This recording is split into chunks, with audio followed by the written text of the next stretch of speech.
सावन की आप सभी को बहुत बहुत शुभकामनाएं। आज जानेंगे शिव के बारे में। शिव बनकर ही शिव की पूजा करें। शिव का अर्थ है शुभ, शंकर का अर्थ होता है कल्याण करने वाले। निश्चित रूप से उसे प्रसन्न करने के लिए मनुष्य को उनके अनुरूप ही बनना पड़ेगा। शिवो भूत्वा शिवम यजेत, अर्थात शिव बनकर ही शिव की पूजा करें।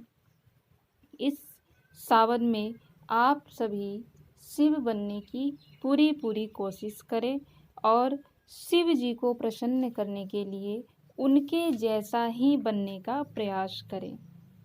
आइए जानते हैं हमारे शिव जी कैसे थे।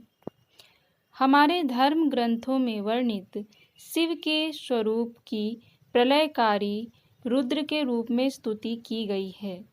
ओम नमस्ते रुद्र मनव्याउते त ईस्वे नमः बाहुभ्यामुत ते नमः। यजुर्वेद में यह लिखा गया है।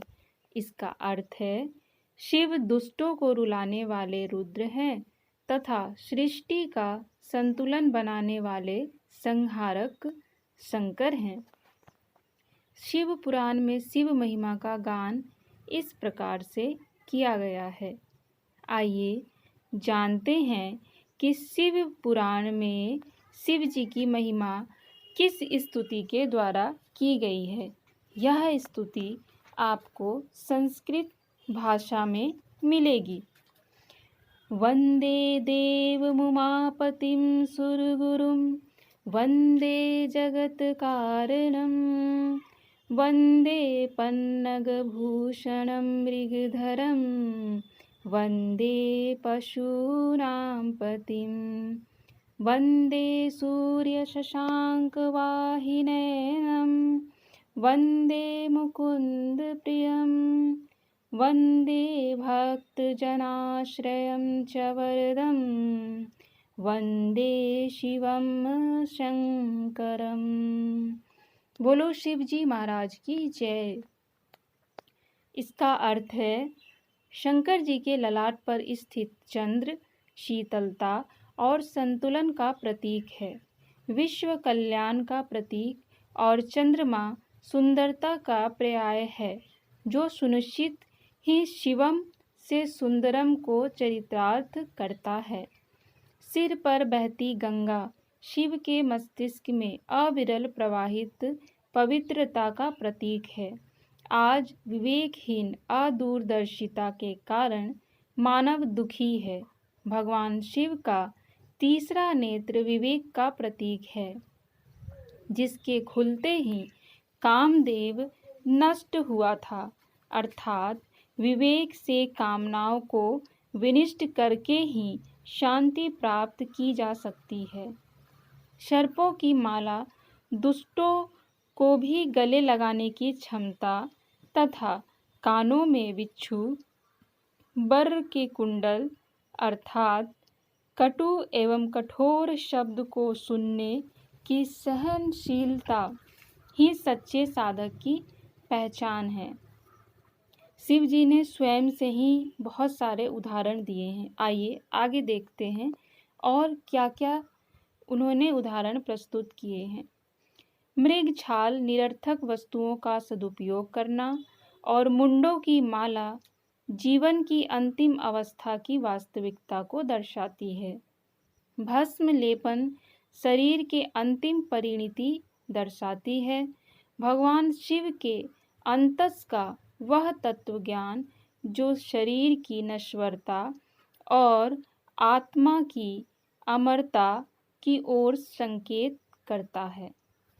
शिव जी ने हमें अपने ही जीवन से इतनी अच्छी उदाहरणें दी हैं। अगर हम भी शिव जी को प्रसन्न करना चाहते हैं, उनके जैसा बनना चाहते हैं, तो हमें उनके इन सभी गुणों को स्वयं में धारण करना होगा और खुद को समाज में इसी तरह से प्रस्तुत करना होगा और उनके दिखाए मार्गों पर चलना होगा। खुद को प्रस्तुत करने का अर्थ यहाँ पर यह नहीं है कि हम भी वैसी ही वेशभूषा धारण करें, वरन हम उन वेशभूषा का जो अर्थ है उसको अपने आचरण में धारण करके शिव जी की तरह बन सकते हैं। शिव को नीलकंठेश्वर कहते हैं। पुराणों में समुद्र मंथन की कथा आती है। समुद्र से नाना प्रकार के रत्न निकले, जिसको सभी देवताओं ने अपनी इच्छा अनुसार हथिया लिया। अमृत देवता पी गए, वारुणी राक्षस पी गए। समुद्र से जहर निकला, सारे देवी देवता समुद्र तट से भाग खड़े हुए। जहर की भीषण ज्वालाओं से सारा विश्व जलने लगा। तब शिव आगे बढ़े और कालकूट प्रलयंकर बन गए और नीलकंठ देवाधिदेव महादेव कहलाने लगे। अर्थात इस समाज में भी सभी लोग अच्छा ही चाहते हैं। जितनी भी अच्छी चीज़ें हैं वो सभी लोग आपस में बांट लेना चाहते हैं, परंतु जो बुरा है या जो व्यर्थहीन दिखता है उसे कोई भी अपनाना नहीं चाहता, या जिसमें उसका कोई फ़ायदा नहीं है वह उससे दूर भागता है। तो हमें शिव बनकर हमें संसार रूपी प्रलय काल को नष्ट विनाश करने वाले पदार्थों को भी धारण करना चाहिए। हमारे कुछ धार्मिक कहे जाने वाले व्यक्तियों ने शिव पूजा के साथ नशे की परिपाटी जोड़ रखी है। बड़ा आश्चर्य है। जो शिव हमरे जान सदा शिव जोगी, अज अनबद अकाम अभोगी।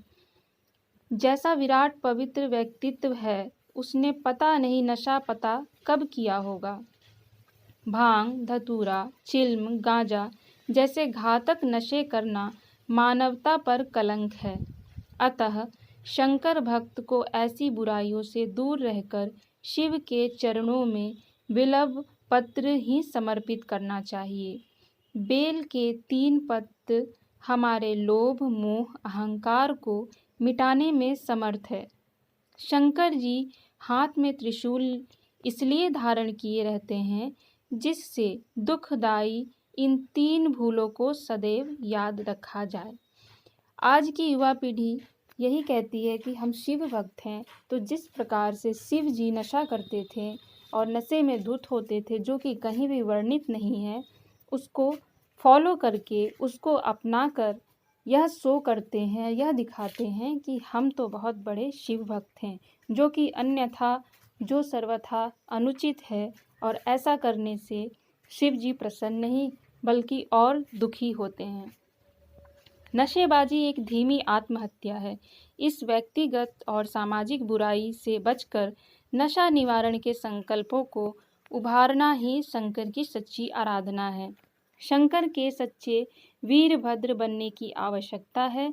वीरता अभद्र ना हो तो संसार के प्रत्येक व्यक्ति को न्याय मिल सकता है।